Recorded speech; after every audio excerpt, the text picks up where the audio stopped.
So tayo ay nandito ngayon sa diesel nag-diesel tayo So grabing ice na lang sa ice ba. Ang dami. Bundok gabundok. So ito yung inapakan natin guys ay mga ice din to. So ganyan din yan sa dieselan. So ang kagandahan dito, yan ang kapal na ng ice na to. Maraming graba. Marami din siyang graba. Lahat yan, yung makintab na yan, ice din yan. Yan, ice din yan. Hindi na makita ang siminto nito. Talagang madulas po to. Pero ang kagandahan, binuhusan din nila ng graba. So yan So yan yung truck natin. Ganon din po yan dito sa mga gas station. So mga nagbablock ice na yan. Tayo ay nagkapato. Isipin nyo gano'ng kakapal yung ice na yan gano'ng kakapal yan. Naging butas na yung naging butas na yung diba? Naging butas na yung, akala mo yung kalsada hindi pantay pero pantay po yan sadyang nasa ibabaw lang tayo ng ice. Ayan, buo na yan ito, ice na to. Yan, ito yung tinatawag na delikado na black ice. Ayan yan, ice to lahat. Yan, ice yan lahat. Yan, kintab So kung walang yan, mga graba, talagang yan, madulas. So subukan natin umalis Tinapos ko lang yung 15 minutes natin para hindi masayang yung natin. So sana makaalis ako. Pero sure ba yan makaalis gawa na. Pahon pa naman Pahon pa naman.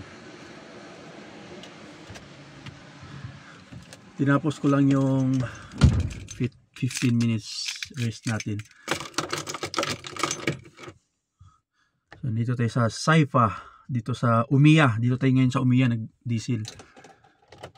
Umeå, Sweden. Medyo malamig guys.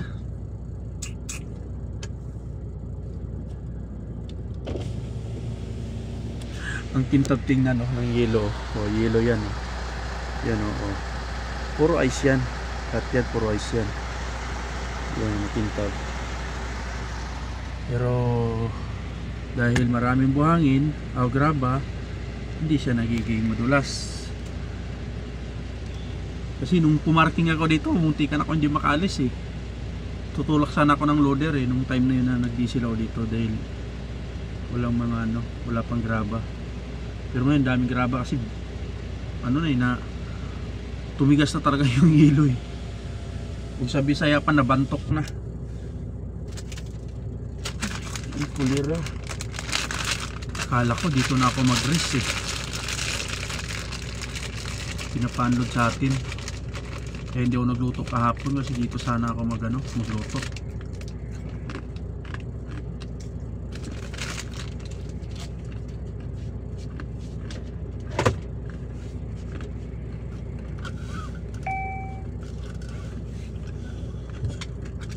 So sana matapos yung rest natin may pumasok.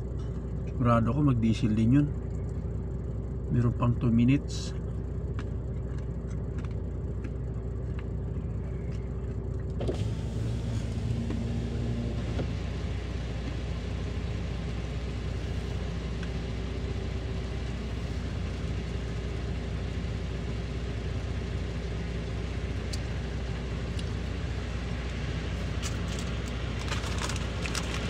Diesel na yung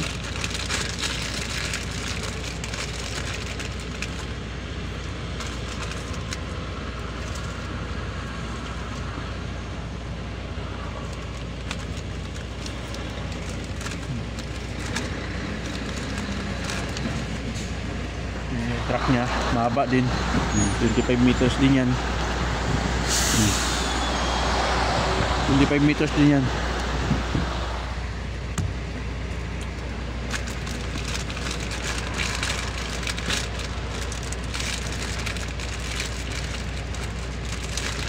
Niya.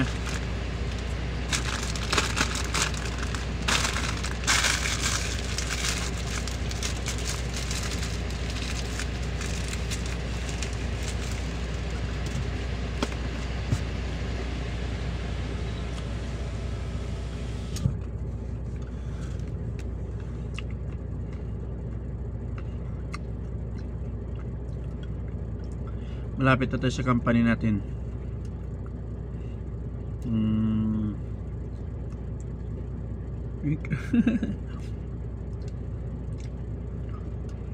37 kilometers na lang. Bakit dito sa kanya 40?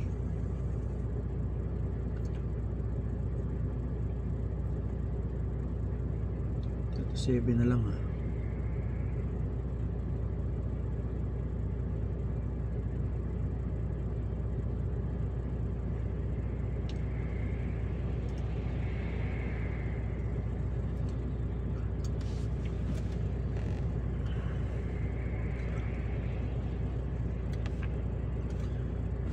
So ayos.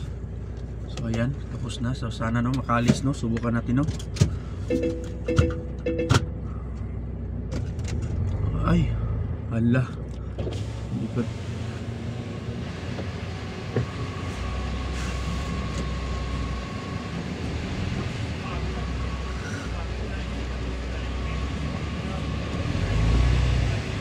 So hindi talaga ako nakalis guys.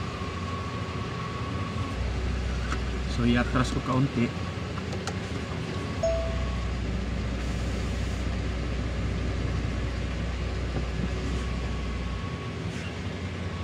Gumana sa patras. Paahon kasi ito. Dapat pala mali. Inikot ko. Mali pala.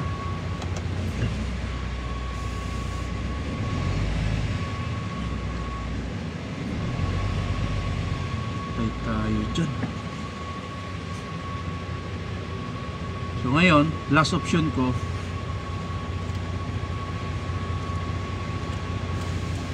iangat ko yung ano, trailer, tapos tayo i-double ano ko, tapos i-change ano ko.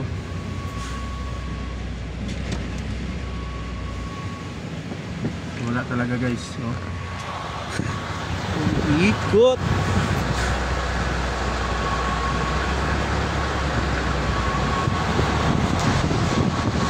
Tayo dyan. Ikot lang. Ikot lang talaga. So try natin i-full angat talaga yung ano.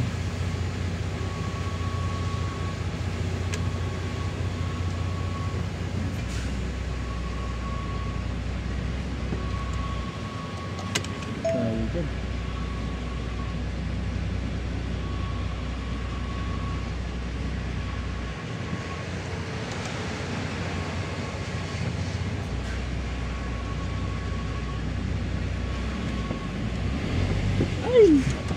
Buwilo na sana.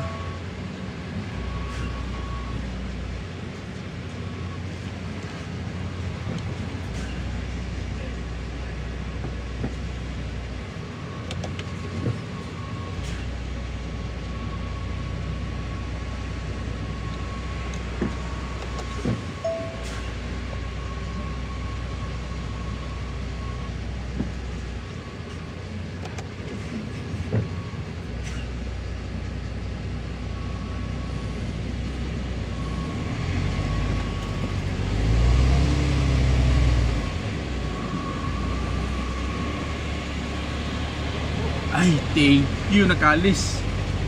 Pero nakaangat yung ano natin, yung gulong. So ayan o. Huwag nyo po siyang sana makaangat dito. Wala pa naman masyadong graba. Kaangat. Huwag nyo masyadong lakasan yung accelerate nyo. Ikunti lang. Tapos manual para hindi muna magkambyo. So ayan o, nakaalis tayo. Nakaalis tayo dyan. So diba? Nakaalis tayo.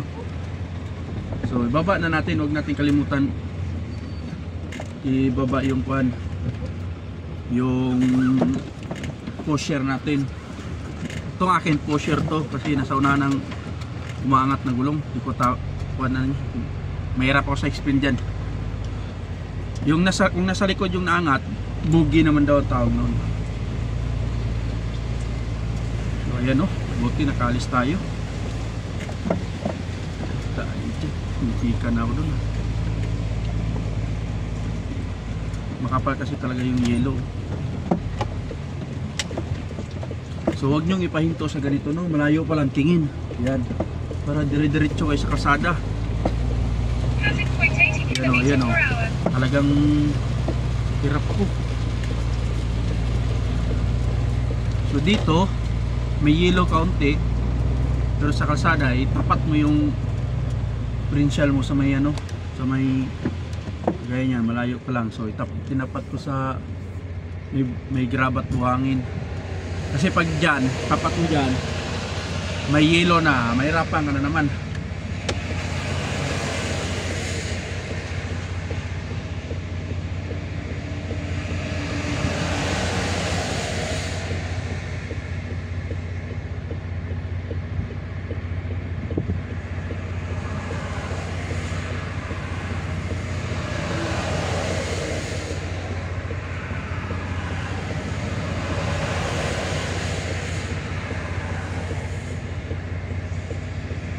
May bigat kasi itong aking ngayon, gawa ng yung dala ko, yung hila, gawa ng parehas loaded.